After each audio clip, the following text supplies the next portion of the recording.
Hola, muchas gracias por dar clic al 32º video de este canal. Este video es la continuación directa de la primera parte del tema de la ética y la moral, en el cual hablo sobre los conceptos, la historia, las características y las limitaciones de ambas disciplinas. Si aún no has visto ese video, te recomiendo y te agradecería enormemente que vayas a verlo, para que te sea mucho más provechoso lo que expondré en esta segunda parte. Justo en la parte superior derecha de tu pantalla te estará apareciendo una tarjeta que te llevará directo a la primera parte, o bien, en la descripción también podrás encontrar el link de ese video. Comentado esto, es necesario recapitular brevemente que la moral es el conjunto de costumbres, normas, valores, principios y creencias establecidas en una sociedad o en una porción de ésta, como consecuencia de que existen diferentes moralidades según un lugar y momento determinado, que sirven para iluminar, orientar, dirigir y conducir el comportamiento de los diferentes individuos que conforman a dicha sociedad o a una porción de ésta, de acuerdo a lo que ésta misma considera como bueno y malo, y que la ética, por su parte, también conocida como filosofía moral, es la disciplina filosófica que reflexiona y tiene entre sus principales objetivos el ayudar a corregir lo que la moral considera que es bueno y malo, normalmente a partir de la búsqueda de acciones que cumplan con las virtudes de la firmeza, cuyo objetivo es conservar el propio ser, la generosidad, cuyo propósito es ayudar a los demás, y la fortaleza, que se alcanza solamente cuando tanto la firmeza como la generosidad se encierran en una acción o deseo cuya finalidad es superar una adversidad. Para sin más preámbulo entrar de lleno en el subtema de las actitudes éticas y morales, ya que partiendo de la definición de la moral y de la ética, resulta más sencillo entender a las actitudes que de ellas derivan y que cada uno de nosotros podemos desarrollar a través de nuestros pensamientos y nuestras acciones, que son, en primer lugar, las actitudes morales, que se producen cuando una persona piensa y actúa conforme una moral establecida, como lo es actuar con honestidad y honradez, que casi en cualquier moralidad, incluida la jurídica, se consideran como buenos actos. En segundo, las actitudes inmorales, que se manifiestan cuando una persona no piensa ni actúa conforme a lo que dicta una moral, como lo son las acciones de hurtar y engañar, que al menos en la moral jurídica son meritorias de sanciones penales. En tercer lugar, las actitudes amorales, que se efectúan cuando una persona no posee moral alguna que rija su conducta social, o realice una acción o pensamiento que no es ni bien ni mal visto en una moralidad, como lo es el estilo de vida de los animales y de algunas comunidades o tribus marginadas que se rigen sin ninguna clase de normas o principios, así como una persona que adopta una costumbre propia que no interfiera con el resto de costumbres de una moralidad. Es importante señalar además que este tipo de actitudes son las menos frecuentes de encontrar y las más difíciles de desarrollar. En cuarto, las actitudes éticas, que por lo general se consolidan cuando una persona alcanza la fortaleza al reflexionar sobre las acciones que impone o no una moralidad con base en las virtudes de la firmeza y la generosidad, concluye que estas son buenas y asume tal reflexión para convertirla en una acción o dejarla simplemente en un deseo, como lo es por ejemplo determinar que cuidar la vida propia y ayudar a conservar la de otros si se presenta un desastre natural o humano es ético. Y en quinto, las actitudes no éticas, que ante la carencia de reflexión regularmente no satisfacen a la virtud de la fortaleza, ya sea o bien por no tener firmeza ni generosidad, como lo es participar en actos violentos sin razones lo suficientemente válidas que lo justifiquen, al suponer un peligro para la vida propia y la de otros, o bien por solo contener dentro de sí únicamente a la firmeza, lo que lleva a actuar de manera egoísta, como lo es nunca ayudar a los demás o no mostrar condescendencia o empatía ante los demás, o bien únicamente a la generosidad, que conduce a actuar de modo altruista, como lo es compartir siempre parte de nuestros bienes, incluso cuando ello suponga un peligro para nuestro bienestar. Ahora bien, las actitudes morales pueden confluir o discordar con las actitudes éticas, de tal manera que la unificación de una actitud moral, inmoral o amoral con una actitud ética o no ética da lugar a diferentes combinaciones a las que no escapa ninguna de las acciones o pensamientos que realizamos en nuestro día a día, que abarcan a las actitudes inmorales y no éticas, que se hacen presentes cuando una persona no acepta una moral establecida, ni tampoco tiene fundamentos éticos basados en las virtudes de la firmeza, la generosidad y la fortaleza para justificar dicha acción, ya sea por omisión, negligencia, rebeldía, ignorancia, terquedad, capricho o por obtener algún beneficio que después puede recibir una sanción, por ejemplo, cometer un acto de corrupción, ya que es inmoral al estar prohibido por la ley, por representar un perjuicio para el patrimonio de una persona moral, un estado o un país según el caso, al igual que no ético, puesto que se trata de una acción egoísta donde solo se busca un beneficio para sí mismo y no para los demás. A las actitudes amorales y no éticas, que se evidencian cuando una persona realiza una acción o deseo que no es ni bien ni mal vista por una moral, y además no cumple con la virtud de la firmeza ni con la virtud de la generosidad, o no con alguna de ellas, y por lo tanto tampoco con la virtud de la fortaleza, ya sea, del mismo modo que en el caso anterior, por omisión, negligencia, rebeldía, ignorancia, terquedad, capricho, o por obtener algún beneficio que en cualquier caso no amerita sanción. Por ejemplo, las personas en una comunidad o tribu que sin tener normas específicas actúan únicamente bajo un instinto de supervivencia puro, sin tener en cuenta si perjudican a otros. A las actitudes amorales y éticas, que quedan aducidas cuando una persona lleva a cabo una acción o deseo que no es ni bien ni mal visto por una moralidad, porque ha reflexionado sobre ella y ha determinado que ésta consagra las virtudes de la firmeza, la generosidad y la fortaleza. Por ejemplo, una persona que sigue una costumbre personal que no corresponde a las de las diferentes moralidades de su entorno, lleva a la práctica una actitud amoral que se deslinda de las costumbres convencionales, pero que pese a ello es ética, porque tal costumbre le beneficia a ella y a los demás. A las actitudes morales y no éticas, que se exteriorizan cuando una persona solo acepta por ignorancia, tradición o imposición, en el caso de que éstas sean heterónomas, a una o a varias de las normas, principios, costumbres y creencias establecidas por una moralidad, sin que éstas contengan ni firmeza ni generosidad, o que bien carezcan de alguna de ellas y por lo tanto también de fortaleza. Por ejemplo, la restricción de muchas libertades y derechos a las mujeres en algunos países del norte de África y Oriente Medio, teniendo en cuenta que se trata de una creencia egoísta impuesta por la religión, que es discriminatoria y carente de generosidad hacia las mujeres. A las actitudes éticas e inmorales, que se producen cuando una persona al reflexionar sobre las normas, principios, costumbres y creencias de una moral, no está conforme con lo estatuido con una o varias de ellas, porque están desprovistas de firmeza o de generosidad o de ambas, y por ende igualmente de fortaleza, por lo que se propone recrear una o muchas nuevas normas, principios, costumbres y creencias que sí cuenten con tales virtudes para aplicarlas o desear aplicarlas en su vida y en la de los demás. Por ejemplo, los movimientos en favor de los derechos civiles para las personas afroestadounidenses comandadas por Martin Luther King de mediados de la década de los años 50 a mediados de la década de los años 60, puesto que luchó contra las leyes segregacionistas para hacer valer su propia firmeza y la de los demás.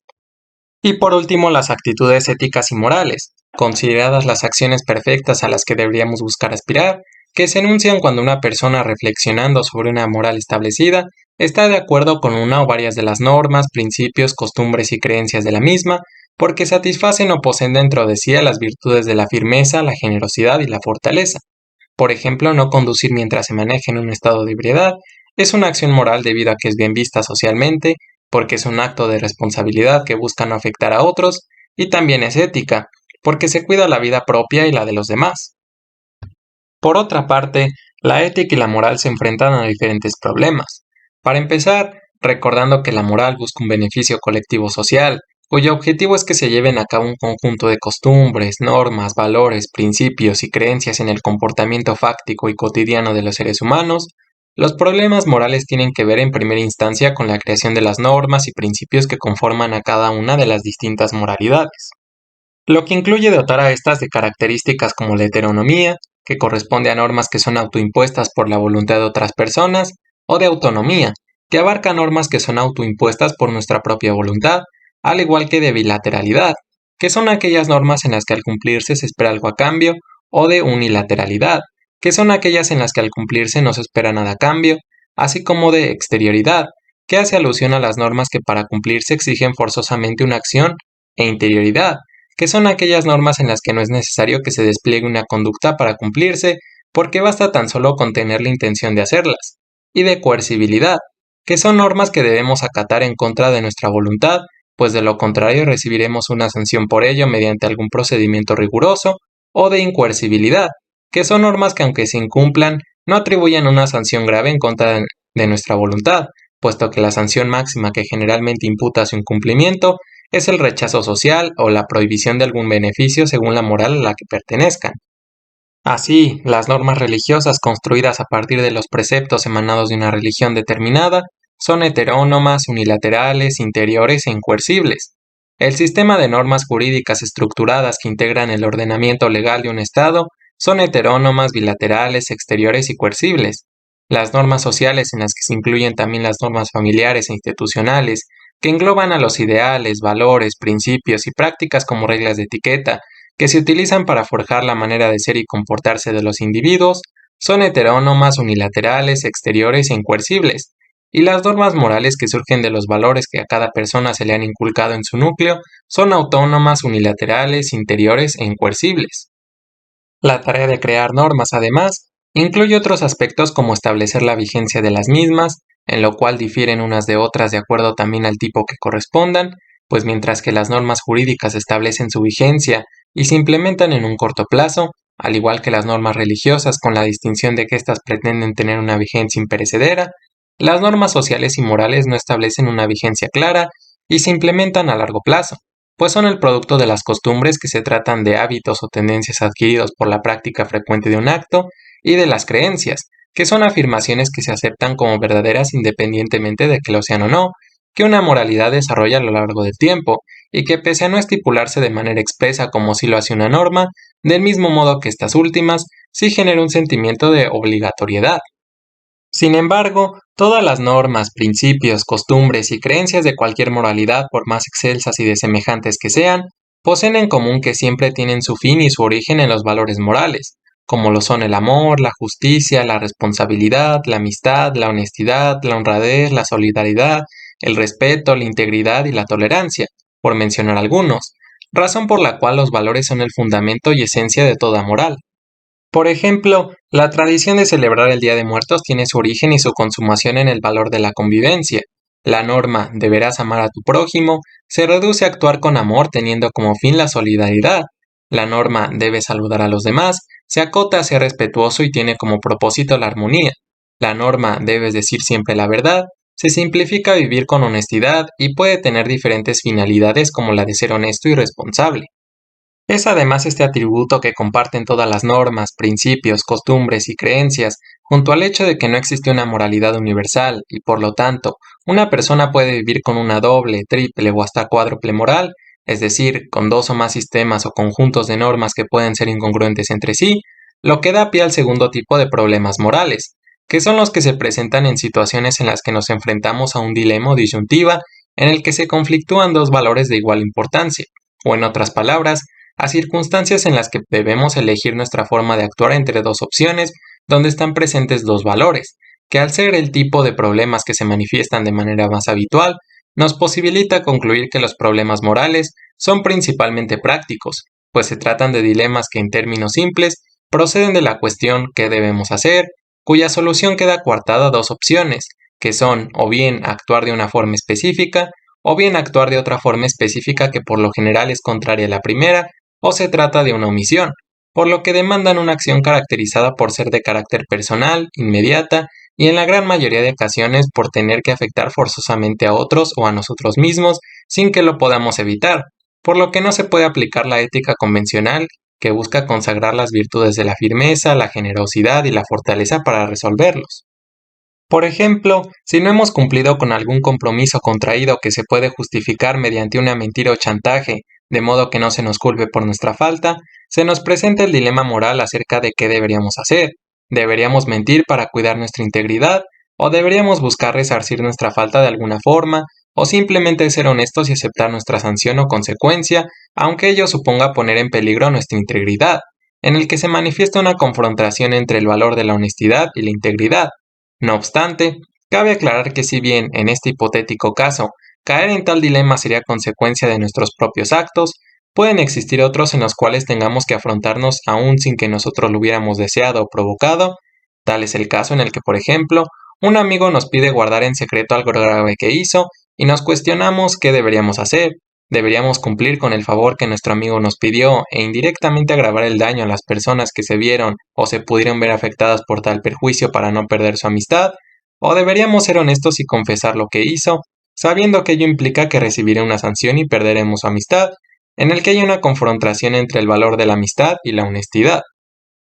Expuesto esto, es importante señalar tres cosas. La primera es que con relación a que este tipo de dilemas no son posibles de solucionarse a través de la ética convencional, el criterio más efectivo y más empleado para resolverlos es elegir la opción que sea más buena o en su defecto menos mala, desechando por consiguiente la opción que sea más mala o en su defecto menos buena, a partir del uso de juicios morales, siendo precisamente de estos de donde emerge la típica frase "haz lo que tu moral te dicte", entendiéndose en este caso por moral a nuestra conciencia y entendimiento, aunque estos ya serán tema para la próxima parte de esta serie de videos. La segunda, que si bien es verdad que quizá en estos casos las soluciones por las que la mayoría optaríamos son relativamente más claras, pues es muy probable que la mayoría elegiríamos buscar una forma de subsanar una injuria que hayamos hecho sin recibir propiamente una sanción, e inculpar a nuestro amigo siendo conscientes de que encubrirlo también nos hace susceptibles de recibir una sanción.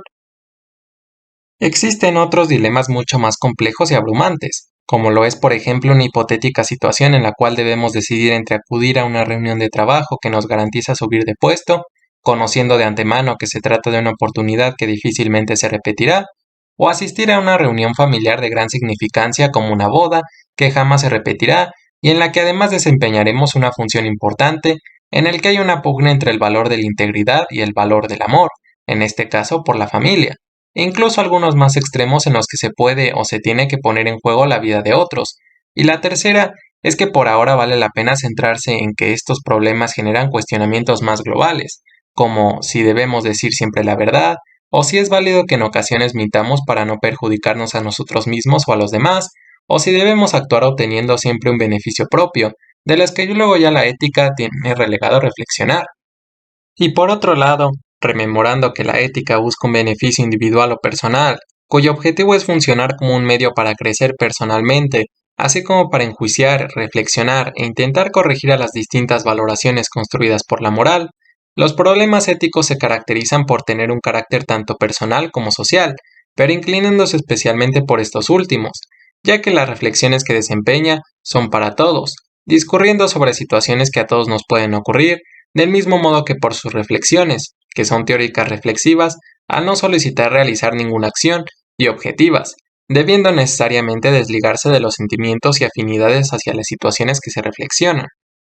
Sin embargo, previa a su función de reformar cualquier moral, los problemas éticos en su aspecto ontológico más prístino se encargan de responder a las preguntas ¿qué es el bien y qué es lo bueno? Ante este problema, la historia de la filosofía nos muestra diferentes teorías éticas de distintas épocas que proponen modelos para fundamentar la vida moral, indicar qué valores deberíamos perseguir y cómo deberíamos comportarnos. Para ello nos ofrecen una explicación de cuáles son los preceptos o normas que deberíamos perseguir en vida.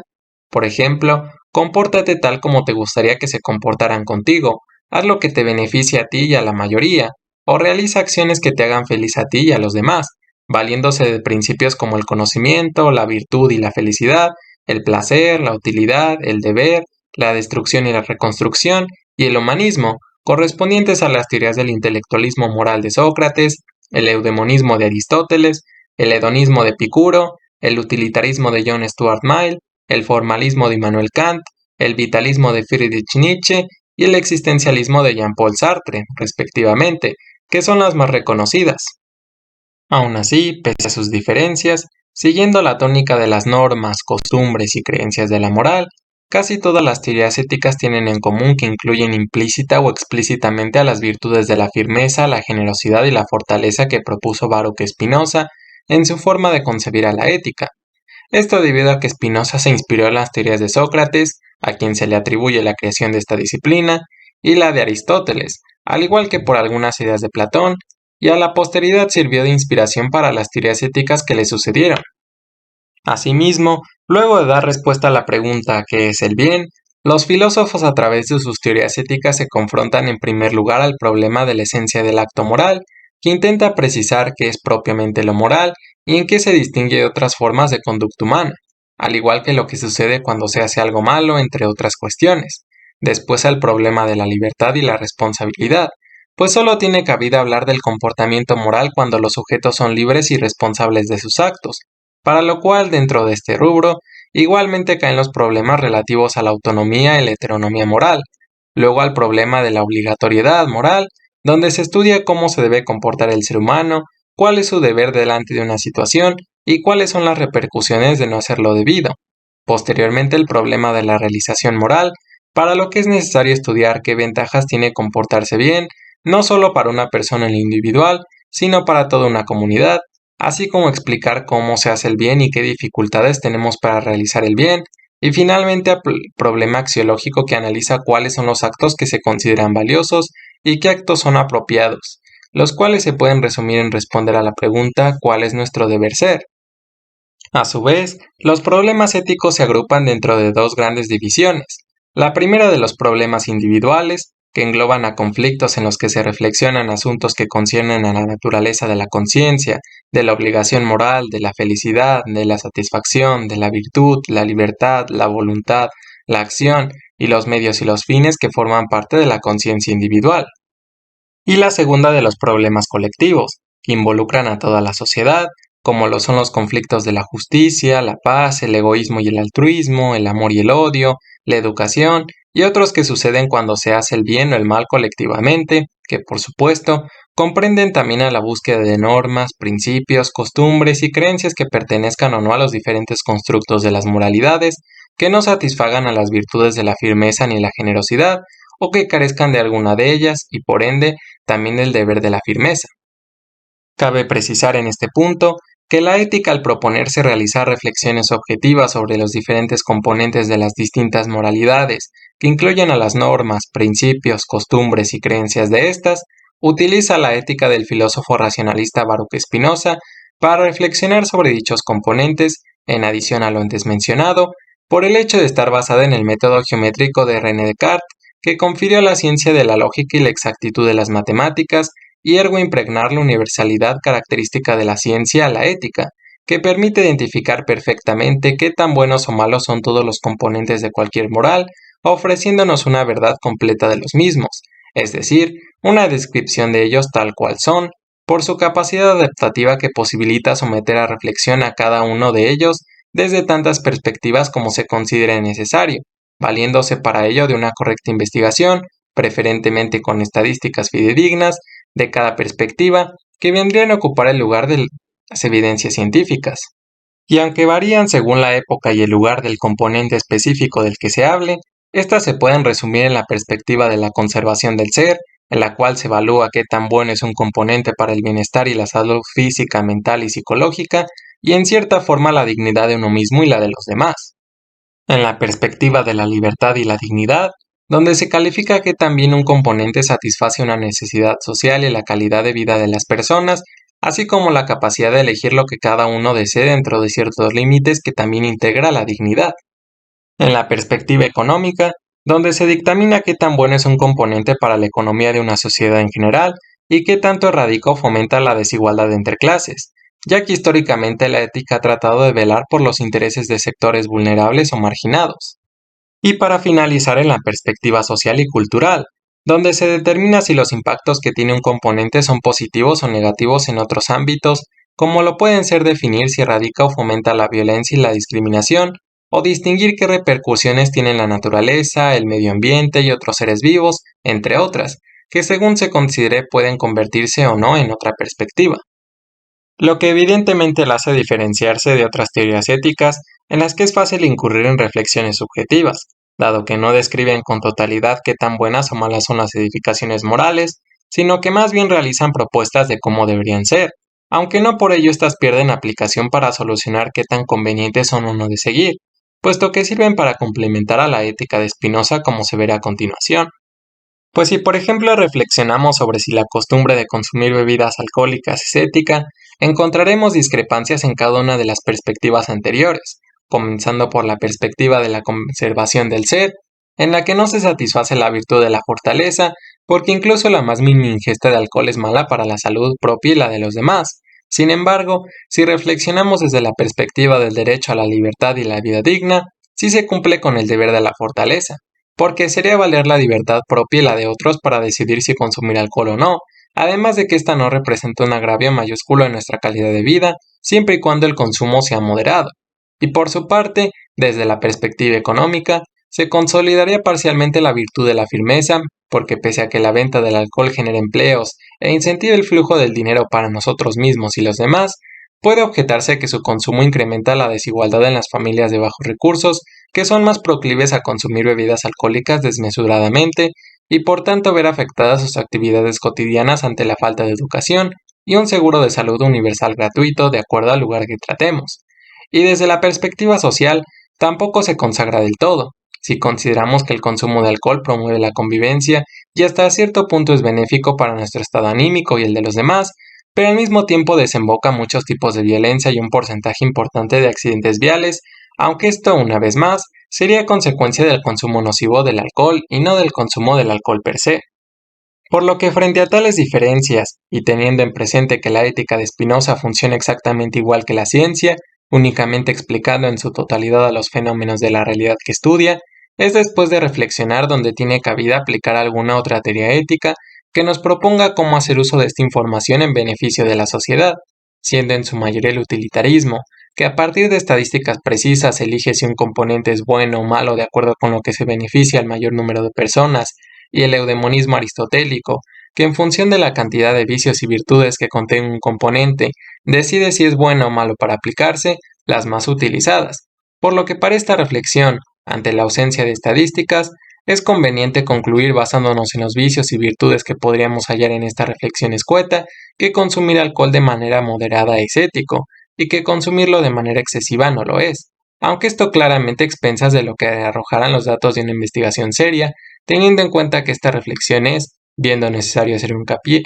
solo un ejemplo somero de cómo se lleva a la práctica una reflexión ética. Finalmente, también podemos evidenciar que todas las reflexiones éticas, por más o menos complejas que sean, tienen en común que parten de la premisa sobre si la puesta en práctica de un componente moral o no se debe prohibir, mantener o regular, aunque regular al final termina por inclinarse más a la prohibición o a la perpetuación, representando al fin y al cabo otro tipo de dilemas. Pero, ¿qué tan sencillo es que las personas sean objetivas para cada componente en particular? ¿O qué tan común es que las personas sigan un patrón que generaliza su postura frente a los componentes morales? Bueno, del mismo modo que la filosofía, la historia sociopolítica nos muestra la ideología de derecha, que tiende a defender el libre mercado del capitalismo, pero a la vez no preocupándose demasiado por garantizar las libertades individuales y manteniendo el status quo y los valores conservadores, y a la ideología de izquierda, que tiende a defender la regulación del mercado, propia del socialismo, pero simultáneamente buscando siempre garantizar las libertades individuales y siendo más permisivos ante la entrada de nuevas ideas, de los que ya habrá ocasión para analizar a profundidad. Te agradezco mucho por el video, espero que te haya gustado, y tal como dije en la primera parte, sigamos manteniendo el diálogo.